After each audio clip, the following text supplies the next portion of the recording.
Bonjour. Eh bien, bienvenue. Voilà, je remercie le LIPSCO de m'accueillir.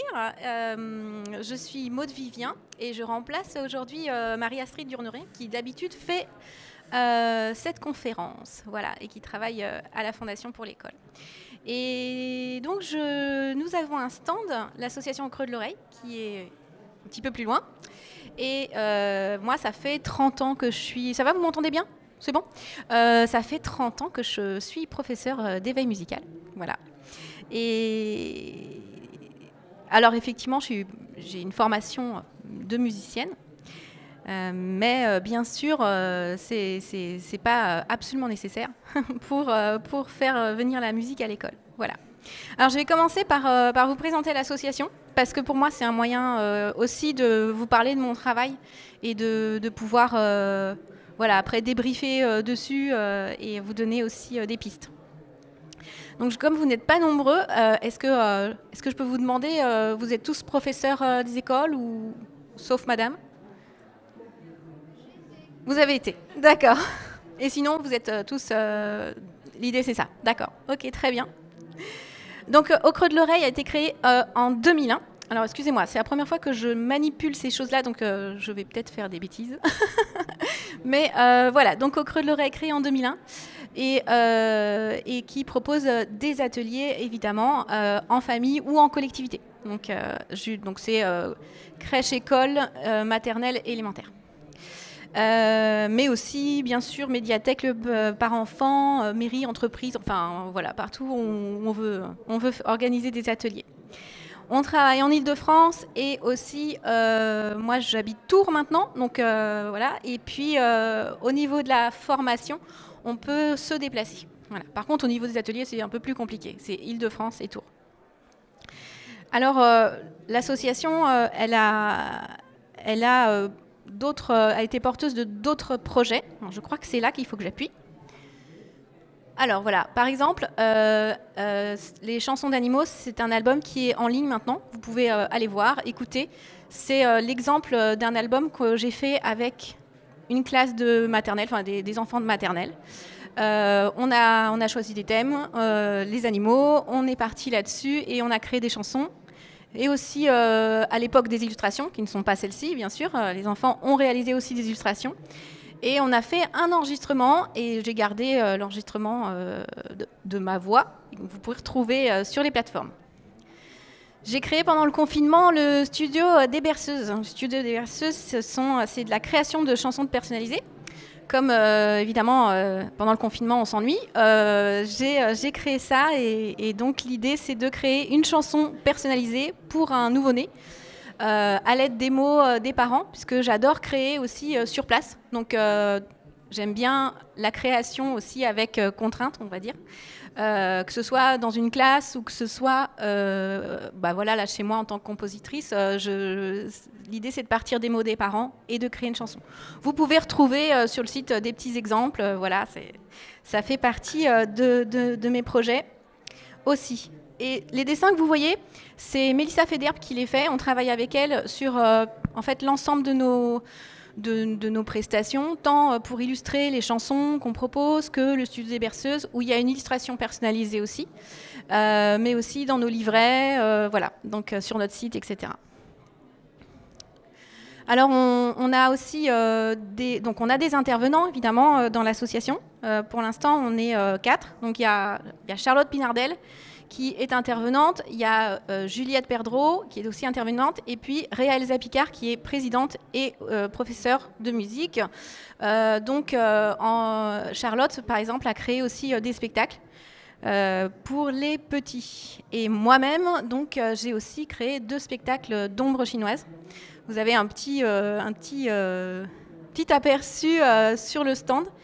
Donc l'idée, voilà, c'est de mes spectacles. En tout cas, c'est les ombres chinoises avec une histoire, des chansons et aussi le thème de la nature qui nous est voilà, très important, qu'on promeut dans tous nos ateliers en général.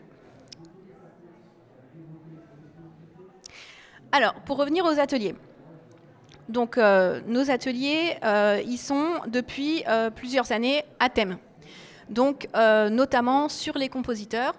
Bon, je vous ai mis une petite liste d'exemples comme ça pour vous donner des idées. L'idée, c'est d'aborder un compositeur à travers ses œuvres et de rentrer vraiment dans l'œuvre de quelqu'un. Donc, alors, ça dépend des âges, évidemment. On ne va pas faire la même chose à 3 ans qu'à 10 ans. Mais l'idée, c'est vraiment, même tout petit, de pouvoir écouter activement une œuvre. Donc, on n'est pas juste à mettre le disque et puis voilà. On va travailler des éléments à l'intérieur des œuvres, que ce soit des éléments rythmiques, mélodiques, mais aussi des procédés instrumentaux. Par exemple, comment faire le son de la mer, voilà. Comment les compositeurs l'ont fait et comment nous on peut le faire. Et souvent, même les adultes disent je sais pas, j'en sais rien, comment est-ce qu'on peut faire le son de la mer. C'est vrai que quand j'écoute une œuvre qui est censée parler de la mer, illustrer la mer de manière sonore, on reconnaît, on se dit ah bah oui, là c'est le moment où il y a la vague, mais en fait on ne sait pas comment c'est fait. Donc l'idée c'est aussi de rentrer dans les procédés. Donc tout ce qui peut être intéressant dans la musique, que ce soit les formes aussi, que ce soit par exemple une forme ABA, donc un premier thème, un deuxième thème, et revenir sur un premier thème, par exemple. Donc on va travailler sur tous les éléments musicaux qui sont à l'intérieur d'une œuvre et qui sont intéressants. Voilà. Mais j'y reviendrai. Évidemment, on peut travailler aussi autour des compositeurs en eux-mêmes, avec des anecdotes, des histoires, de l'histoire de leur vie, etc. L'idée, c'est de développer une culture musicale aussi, une culture sonore. Donc, c'est écouter des œuvres, plein de compositeurs, et pas seulement, évidemment, les compositeurs occidentaux. On peut vraiment aller partout. Voilà. L'idée aussi, c'est que les adultes dans nos ateliers, donc on travaille aussi avec des ateliers en famille, et les professionnels aussi qui assistent à nos ateliers, l'idée, c'est que les adultes qui sont là ne s'ennuient pas non plus. C'est-à-dire qu'il y ait aussi une interaction, qu'il y ait des choses, des éléments qui soient à leur étage et qu'ils puissent capter pour ensuite soit retravailler ensuite avec les enfants, soit pour eux-mêmes, en fait, juste par plaisir. Voilà, parce que faire de la musique et assister à un atelier, il faut que ce soit intéressant pour tout le monde, je trouve. Et si l'adulte est intéressé, eh bien, il va aussi avoir envie de retransmettre. Donc voilà, les ateliers, ils sont à plusieurs étages. Donc là, je vous ai dit, voilà. Alors, sinon, on a aussi, évidemment, des thèmes transversaux. Alors ça, c'est sur les œuvres. Les œuvres, donc, on peut travailler autour d'une œuvre. Voilà, j'ai mis quelques exemples d'œuvres. Ça peut être un opéra, mais ça peut être aussi un ensemble, un groupe d'œuvres comme les symphonies de Haydn. Vous connaissez certainement le Carnaval des animaux. Voilà, travailler sur ces œuvres en détail. Après, on a évidemment les thèmes transversaux. Donc, tout ce qu'on peut aborder comme thème transversal, on nous commande parfois des thèmes amusants. Hein. Voilà, ça peut être l'écologie, les saisons, les animaux, évidemment, c'est très prisé, surtout chez les maternelles. Mais ça peut être aussi les Jeux Olympiques. Ou, voilà, il y a eu plein de projets comme ça. Voilà. Et on travaille aussi autour des éléments musicaux. Donc ça peut être, on a aussi beaucoup travaillé autour de l'orchestre, donc les instruments de l'orchestre. Par exemple, les découvrir, les écouter, les reconnaître, les illustrer avec des œuvres, etc. On a aussi des ateliers avec la musique traditionnelle, donc la musique irlandaise, d'Igan, musique ukrainienne, la musique de cirque, etc. Donc là, l'idée, c'est aussi d'élargir leurs horizons. Parce que, je ne sais pas si vous savez, mais en fait, à partir de l'âge de 25 ans, vous allez comparer tout ce que vous écoutez à ce que vous avez écouté enfant. Et donc l'idée, c'est d'ouvrir les oreilles le plus possible, parce que après, voilà, c'est pour ça qu'il y a certains adultes qui réagissent, par exemple, à la musique contemporaine de manière très vive, parce que ça, voilà, ils n'ont jamais écouté ça, donc c'est très différent de ce qu'ils peuvent avoir entendu petit, donc c'est comparé. Et du coup, on se dit, oh, non, c'est pas pour moi. Voilà. Donc, c'est un peu dommage. Et donc, l'idée, c'est vraiment d'ouvrir les oreilles et de découvrir plein de choses. Alors, ensuite, on travaille. Alors, avec quoi on travaille? Comment on fait pour faire découvrir tout ça? On a un instrumentarium. Donc là, je vous ai mis des petits instruments de percussion, évidemment. On a des instruments de percussion pour chaque enfant dans nos ateliers. et parfois pour les adultes, aussi pour les adultes qui les accompagnent.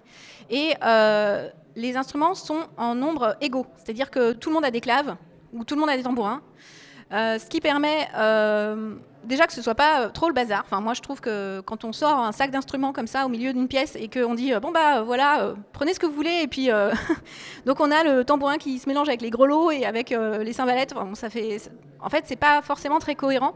Donc l'idée, c'est que tout le monde est le même et qu'on puisse faire des gestes ensemble, faire des choses ensemble, travailler une cohésion aussi de groupe et arriver très vite, enfin, vraiment dès les premières secondes, à un travail tout de suite. Par exemple, les nuances, on travaille les nuances, tout le monde va faire ensemble très très rapidement. Donc ça permet vraiment d'installer des choses tout de suite.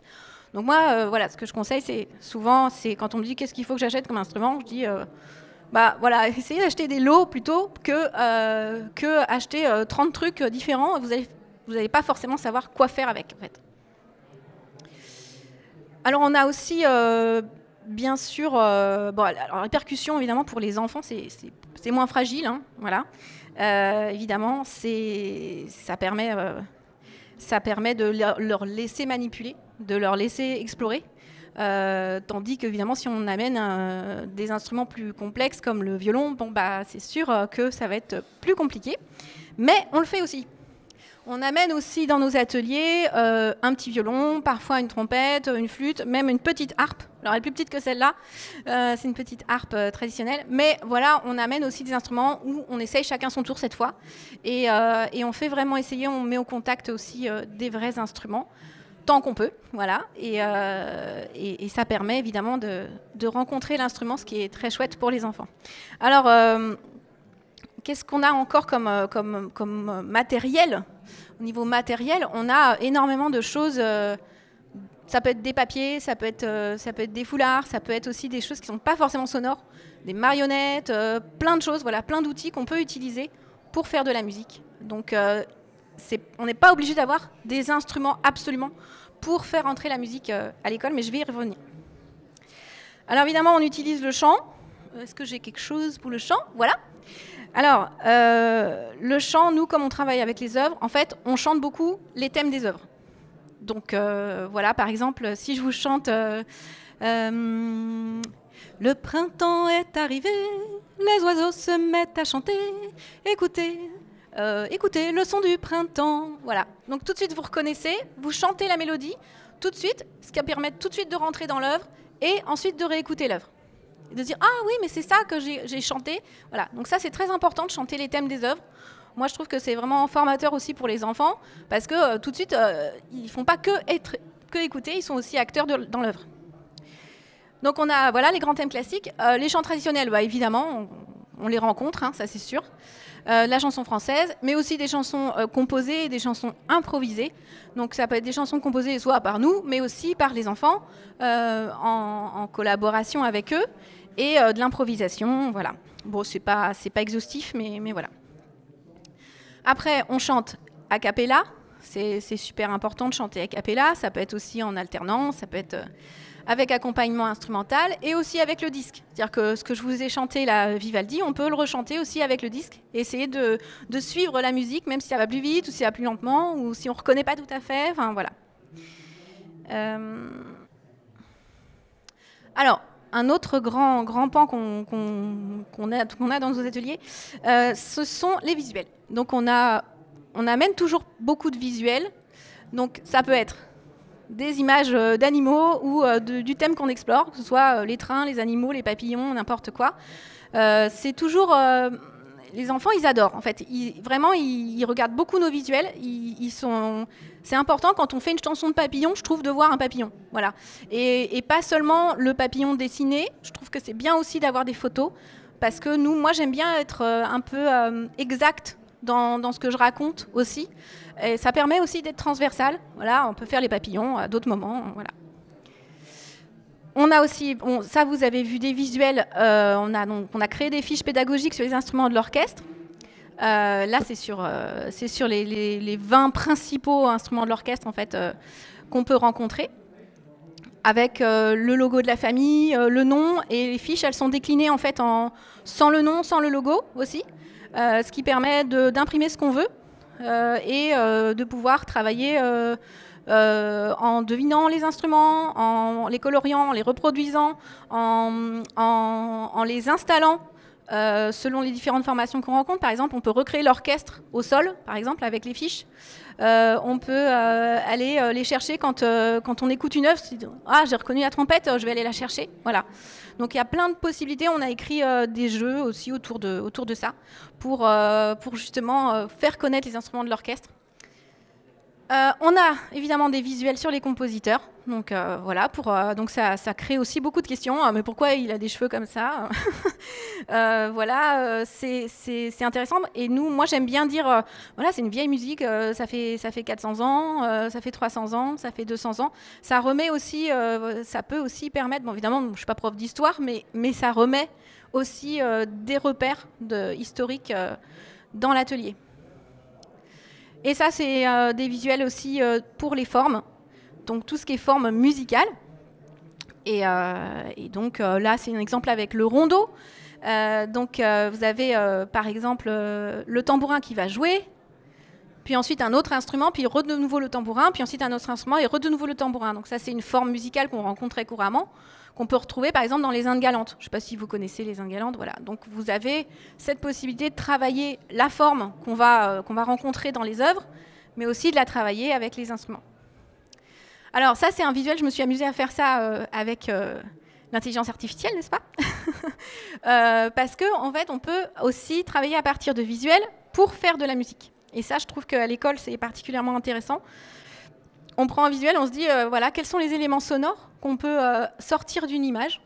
Alors, vous pouvez faire toutes sortes d'images, mais là, on va avoir, par exemple, le vent, les oiseaux, le bruit des poissons, le bruit des bulles, le bruit des bateaux. Il y a plein de choses à créer. Et l'idée, c'est de créer aussi une ambiance sonore, de voir comment ça se passe. Et de travailler à partir d'images. Ça peut donner des expériences très différentes, en fait. Voilà. Donc, il y en a une autre très différente, voilà, qui va être la ville, avec des bruits beaucoup plus modernes, évidemment, et peut-être agressifs. Hein. Alors, on va proposer des challenges, parce qu'en fait, souvent, je trouve que on se dit qu'est-ce qu'on va faire et on fait un peu tout seul dans son coin. Et donc, mon idée, c'est que je vais proposer des challenges et ceux qui ont envie, en fait, pourront y participer. Alors, les challenges, j'ai des petites idées. Attendez, qu'est-ce que je vous ai mis? Où est-ce que je les ai mis? Voilà. Par exemple, faire le son du vent et l'enregistrer, inventer le chant d'un oiseau, interpréter une chanson de 3 manières différentes, dessiner un instrument de musique existant ou non. Enfin, voilà. Donc, l'idée, c'est de donner des petits outils. Les gens font le challenge et puis ils envoient un enregistrement. On publie les enregistrements ou le meilleur. Enfin, voilà. Donc, l'idée, c'est ça. Donc, je ne sais pas si ça emportera les suffrages des professeurs, mais je me dis ça peut être bien d'avoir des buts comme ça et d'échanger avec d'autres professeurs sur ce qu'on fait en classe aussi. Voilà. Donc, ça peut être créé, interprété, enregistré, dessiné. Alors, bon, ce que dit l'histoire, je vais passer vite dessus parce que je crois que le temps passe. Mais voilà, on sait que la musique est présente depuis toujours. Hein, voilà, c'est pas depuis la préhistoire, quoi. Où est-ce que j'ai mis ça? Voilà. Il n'y a pas de civilisation sans musique, ça n'existe pas, voilà, donc ça, on le sait. Les musiques animent, ritualisent, organisent, coordonnent, accompagnent les peuples, les groupes. Elle a été évidemment instrumentalisée souvent ou interdite par les gouvernements, donc on sait que la musique c'est important, c'est quelque chose qui est universel et qui est propre à l'humain. Et les neurologues sont d'accord, tombent d'accord, donc du coup on passe à ce que dit la science. Les neurologues aussi tombent d'accord pour dire que le fœtus puis le bébé est sensible à la musique. Si sensible qu'il va comprendre mieux la musique que les mots, en fait. Il va comprendre si ça monte, si ça descend. Il est capable de reconnaître un accord majeur d'un accord mineur. Il est capable de reconnaître une mélodie dès les premières semaines, en fait. Donc voilà, ça fait vraiment partie de nous. Et ça lui permet d'appréhender le langage. C'est vraiment à partir de la musique, des sons, etc., qu'il va pouvoir faire arriver au langage, en fait. C'est comme ça que ça se passe dans le cerveau. En tout cas, c'est ce que disent les neurologues. Après, je ne suis pas neurologue, mais voilà. Évidemment, ça renforce le lien enfant-parent. Voilà, ça renforce voilà, le fait d'accompagner l'enfant, son enfant notamment. Ça rend sociable. Ça rend sociable même au niveau d'un groupe, c'est-à-dire qu'on a fait des expériences aussi où les enfants se mélangent plus facilement quand ils font de la musique ensemble en fait. Ça donne envie de bouger, je vais vite parce que voilà. Ça fait appel au centre du plaisir, donc c'est quelque chose, voilà, on sait maintenant que la musique ça fait appel au centre du plaisir et que quand on chante une musique même intérieurement, ça refait appel à notre centre du plaisir. Ça améliore la mémorisation, la concentration, l'attention, ça permet l'acquisition du langage et ça l'améliore. Ça permet l'appréhension des mathématiques, ça surmonte parfois certaines difficultés comme la dyslexie, ça peut aider à maîtriser les émotions, ce qui peut être pas mal en classe. Ça peut faire diminuer la douleur et l'anxiété, ça valorise l'effort. Alors ça c'est super important. Ça demande du travail et de la discipline. Et c'est source de partage, de coopération, de respect et d'écoute. Et ça ouvre l'esprit à d'autres cultures.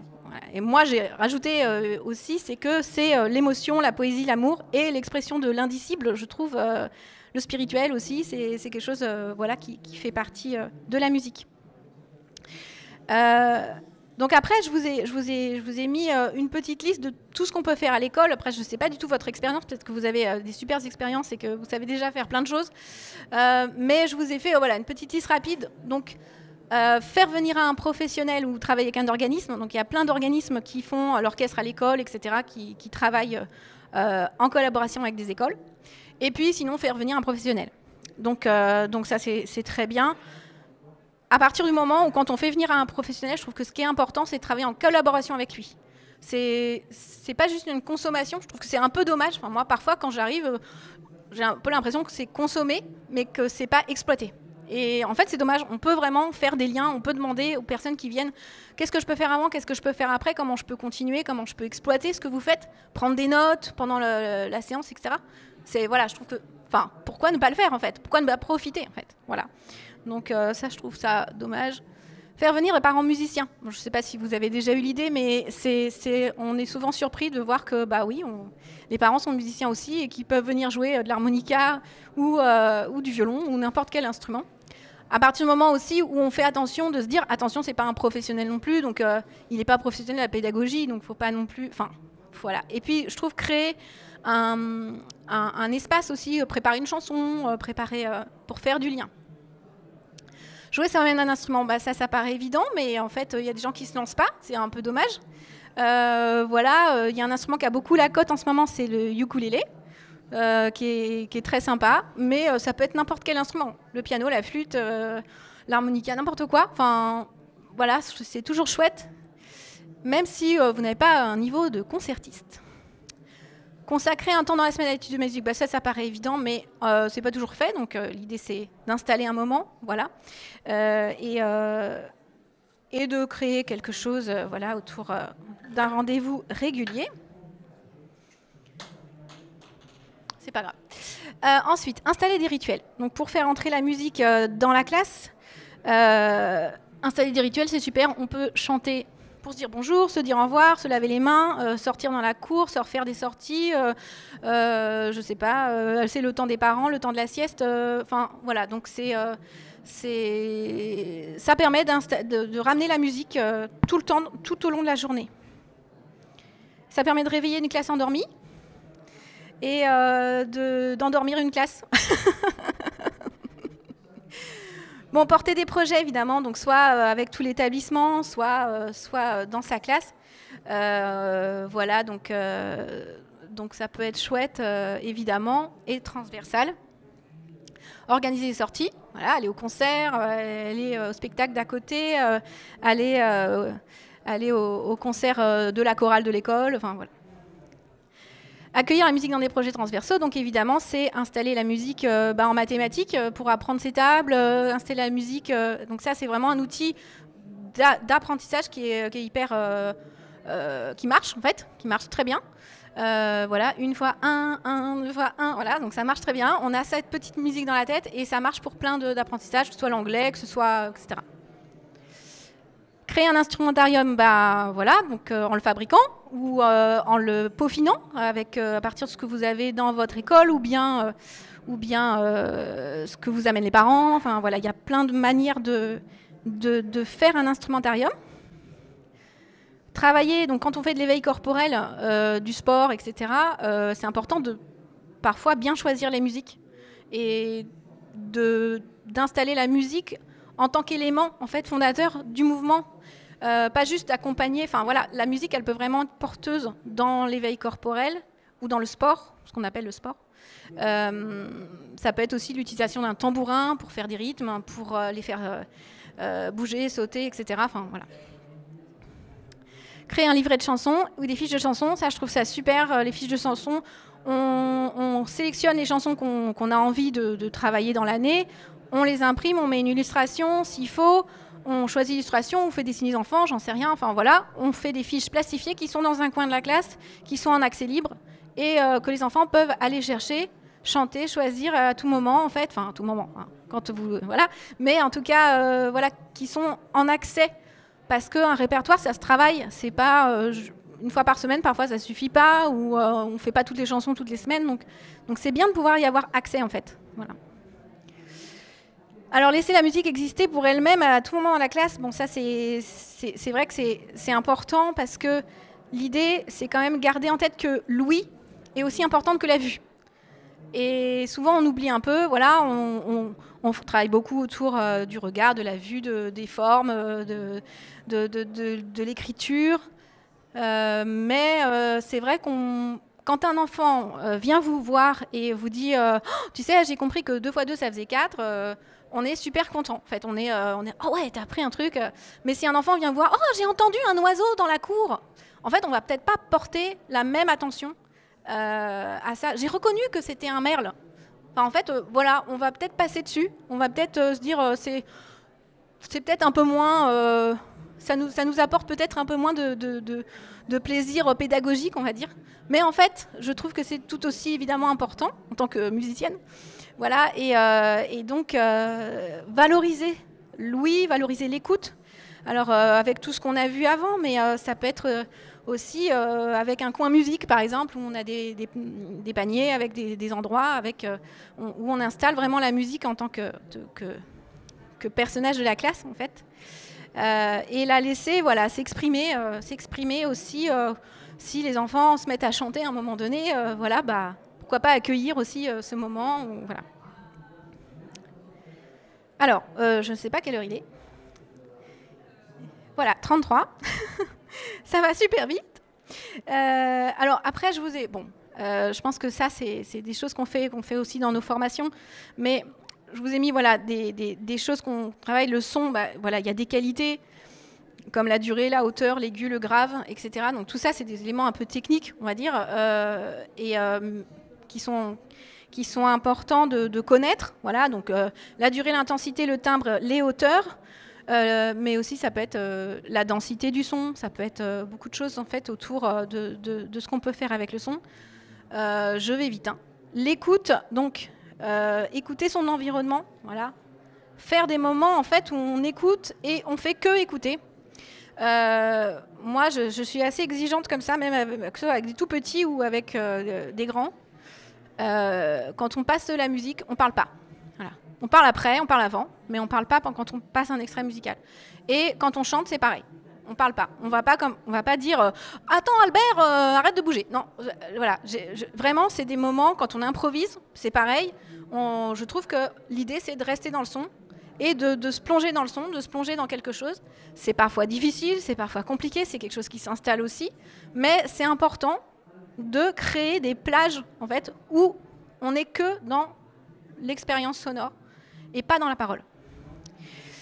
Donc évidemment, on peut faire beaucoup de choses, des jeux de reconnaissance, de qualité du son. Voilà. Je vous conseille, un petit conseil aussi, c'est d'utiliser l'enregistrement. Beaucoup vous enregistrez. Beaucoup vous enregistrer les enfants, les productions des enfants, réécouter, prendre le temps de réécouter et de se dire ah tiens, qu'est-ce qu'on a fait là, est-ce que ça vous plaît, est-ce que on fait ça, est-ce qu'on recommence, voilà. Le chant, bon évidemment je vais pas m'attarder beaucoup. Un petit conseil en passant comme ça, ne chantez pas trop grave. Les enfants ont une voix aiguë, donc vous êtes obligés de chanter aigu. Sinon, ils vont être, comme on dit, à la cave et ils vont pas pouvoir chanter. Et même s'abîmer la voix potentiellement. Donc l'idée, c'est vraiment de chanter le plus aigu possible. Voilà. En tant que femme, en général, vous n'avez pas de problème pour chanter à un niveau où les enfants peuvent attraper votre voix. Et puis pour les hommes, c'est un travail effectivement à mettre en place pour que les enfants chantent à l'octave. Donc c'est quelque chose qui parfois peut demander une mise en place. Ça marche bien en général. Mais vous chantez ? Non. Le codage. Alors ça c'est à partir, je pense, du CP plutôt. Coder la musique, donc c'est aussi des pistes qu'on exploite. Donc on écoute quelque chose et on décide de le coder comme ci ou comme ça. Et ensuite on va travailler toute l'année autour de ça. On peut garder un codage ou on peut le changer s'il ne nous va pas. Voilà. Ça vient à un moment donné où on a besoin de mémoriser. En fait, Le codage, il est là pour ça. Et les enfants, s'ils vont une longue chanson ou voilà, ils vont avoir envie de se dire « Ah, mais qu'est-ce que je fais à ce moment-là ? Je ne me rappelle plus. » Ça peut donner lieu à des codages. Voilà, je crois que j'ai fait un petit peu le tour hyper rapidement. Et on a quelques minutes pour si vous avez des questions. Voilà. Et parce que je ne sais pas si j'ai abordé vraiment... ce que vous vouliez que j'aborde et ce que vous attendiez de cette conférence. Donc, je ne sais pas s'il y a un micro dans la salle. Non ? Vous n'avez aucune question ? Hein ? C'est vrai ? Merci, c'est gentil. C'est difficile d'aborder un thème aussi vaste, aussi riche que la musique en 30 minutes. Bonjour. Comment, quand on aborde les œuvres classiques notamment, et donc justement son découpage ou autre, quand on n'est pas professionnel de la musique, enfin je chante mais je lis pas la musique, je suis pas musicienne. Vous parliez tout à l'heure d'aborder le découpage de la chanson quand c'est un thème et variation, quand c'est d'autres choses, un rondeau. Il y a des sites, il y a des endroits où on peut se renseigner pour construire en fait notre séquence en fait avec les enfants. Alors, il y a plein de sites. J'ai pas la liste là. Je pourrais vous envoyer des pistes si vous voulez. Mais en fait, oui, il y a plein d'endroits. Après, je crois que effectivement, vous pouvez vous référer, par exemple, au dossier pédagogique des orchestres, par exemple. Vous pouvez vous référer à la Philharmonie aussi, qui a fait plein de choses. Il y a plein de sites qui existent. Je pourrais vous envoyer une petite liste. Mais je trouve que c'est bien aussi de partir de sa propre écoute. Et des œuvres qu'on aime aussi, pas forcément s'obliger à faire du Mozart si on n'aime pas Mozart. Et plus on écoute des œuvres en se disant « Ah tiens, là, ça sautille. Tiens, on peut faire quelque chose. » Voilà. Et écouter aussi, après, évidemment, avec les ressources, en relation avec les ressources, construire petit à petit des choses. Mais je vous donnerai ça si vous voulez. Et puis nous on essaye aussi de construire ça. Et on a envie justement de faire des ateliers clés en main avec des œuvres pour proposer tout un ensemble d'activités, analyser l'œuvre et proposer ça. Donc si jamais vous êtes intéressé, on peut le faire aussi avec vous. Voilà. D'accord, merci.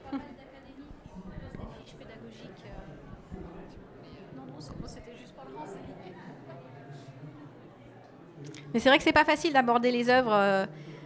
C'est pas évident parce que quand on n'a pas une formation d'analyse, c'est pas facile.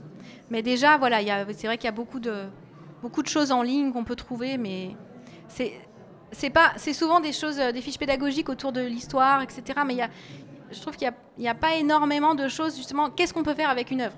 Voilà. Je sais pas ce que vous en pensez, mais c'est pas. Il y a des choses, mais il y a des exercices de rythme, des choses comme ça. Mais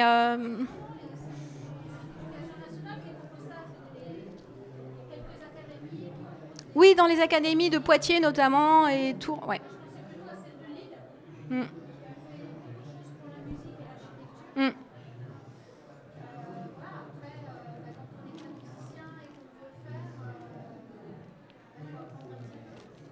Oui, ou partir du juste ouais.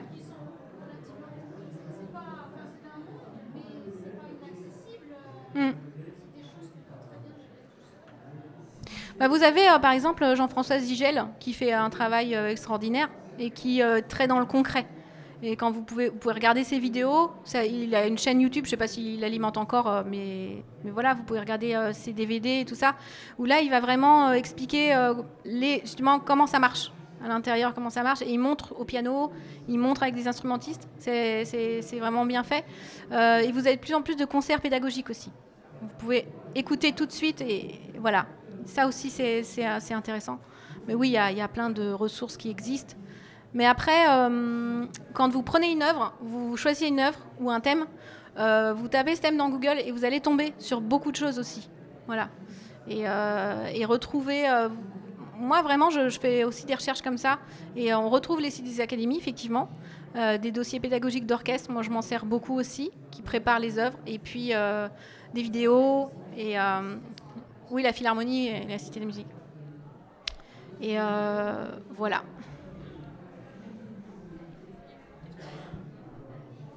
Ça a beaucoup progressé, effectivement. Parce que quand j'ai commencé il y a 30 ans, il n'y avait rien. Donc, et vous avez des éditeurs, parce que madame est éditrice, je ne sais pas encore ce qu'elle fait, je vais aller voir, mais elle est éditrice avec des ouvrages musicaux, donc je ne sais pas exactement. Voilà.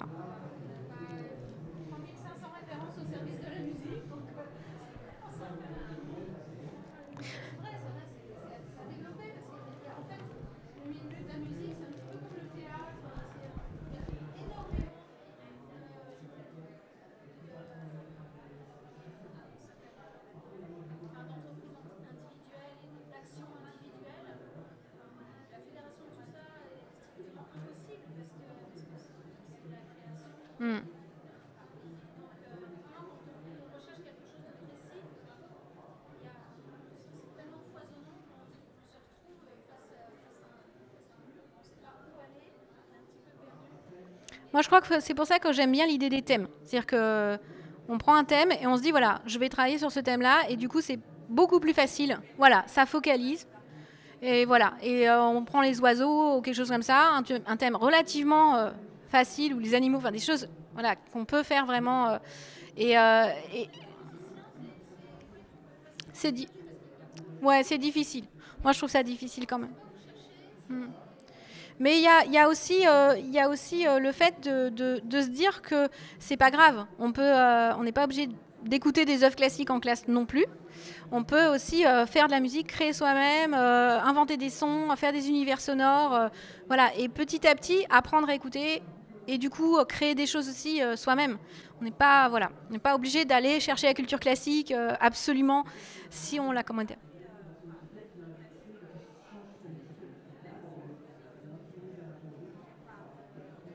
Ouais, analyse. Ouais, c'est sûr.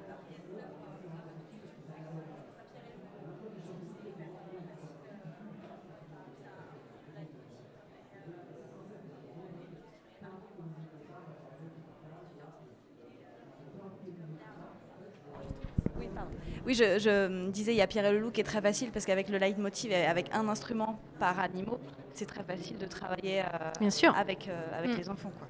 Bien sûr, ouais. Et Pierre et le Loup a une suite qui a été faite par l'orchestre de la radio, je crois, ou l'orchestre national. Ouais, je vais m'arrêter.